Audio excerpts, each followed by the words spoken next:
Well, welcome to Ireland. I want to talk to you today about a trip I made in 1999 to visit an inmate who was known as the meanest man in Ireland. A friend of mine who you've probably heard his story, or you will, David Berkowitz, the so-called son of Sam, wrote me a letter and included an article about the meanest man in Ireland. And he said, Brother Don, would you write to this inmate and witness to him like he did to me?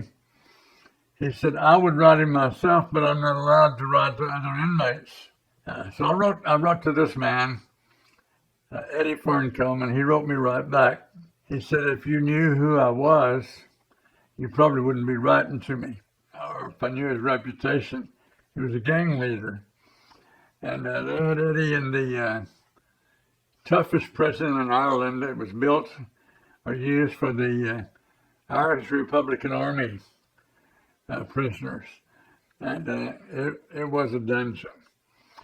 But I told Eddie that I loved him as a person and as someone that Jesus died for. And we exchanged letters for maybe a few months. And I'd send him pictures of my dog, Bulldog, pictures of my family, and we just exchanged letters. Well, one day he accepted Christ by mail. And he said, when I prayed that prayer, he said something happened. His life began to change. So he asked me if I would send him some cassette tapes. He said, I have a little tape player in my cell, and I can listen to messages. So I gathered up a handful of messages I had preached in prisons, sent them to him.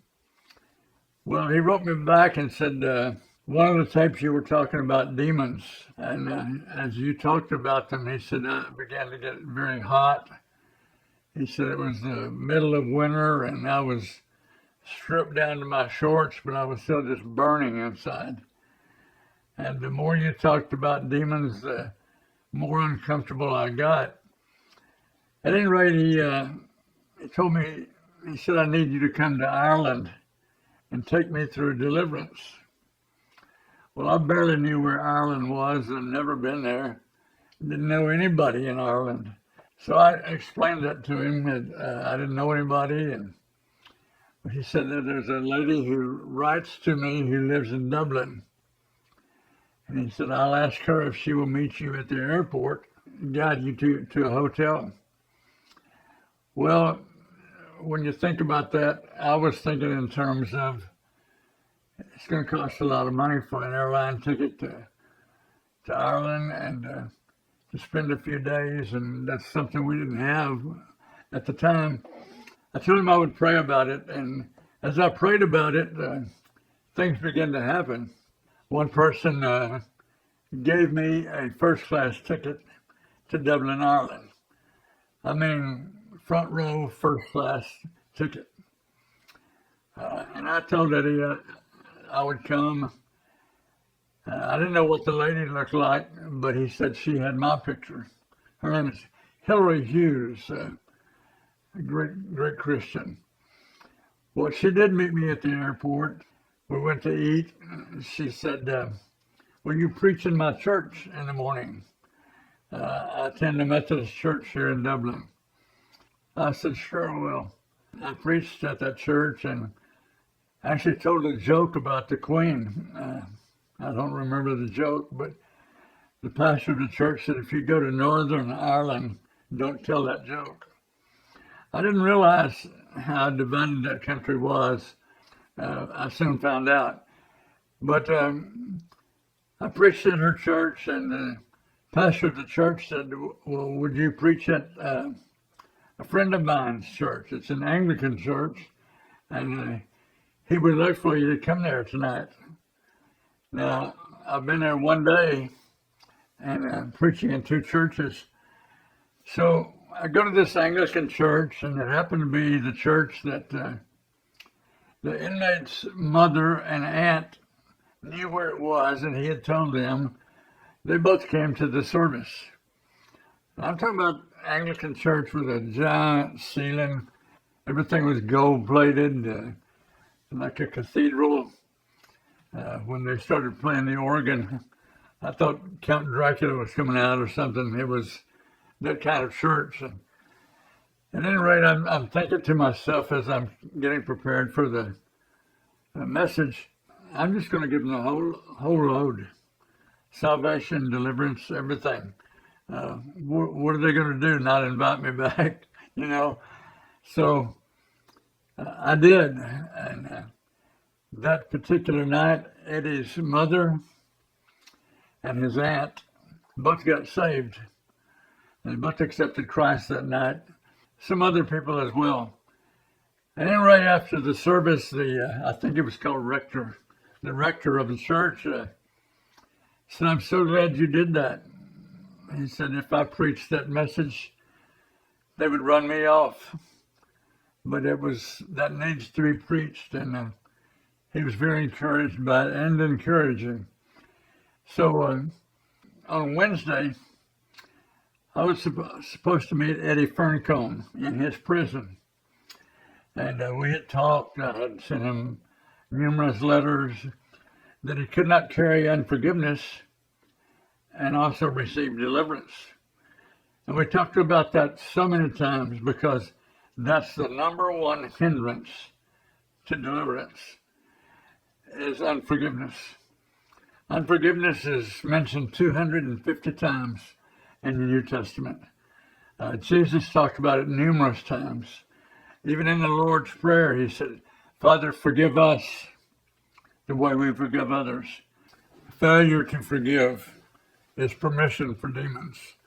I had shared all of that with Eddie and was hoping that he was going to be ready for deliverance, was expecting it because we'd talked about it being so important.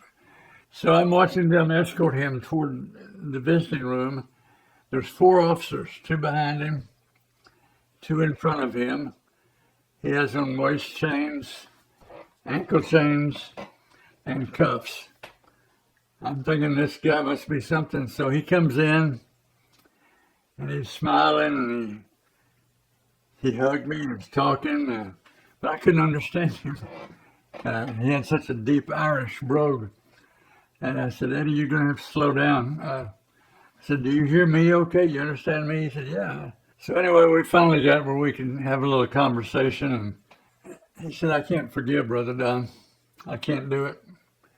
I said, "Eddie, we have discussed this so many times. I couldn't have come to Ireland. I wouldn't have come to Ireland if I knew you weren't going to forgive. Forgiveness is the key to being free."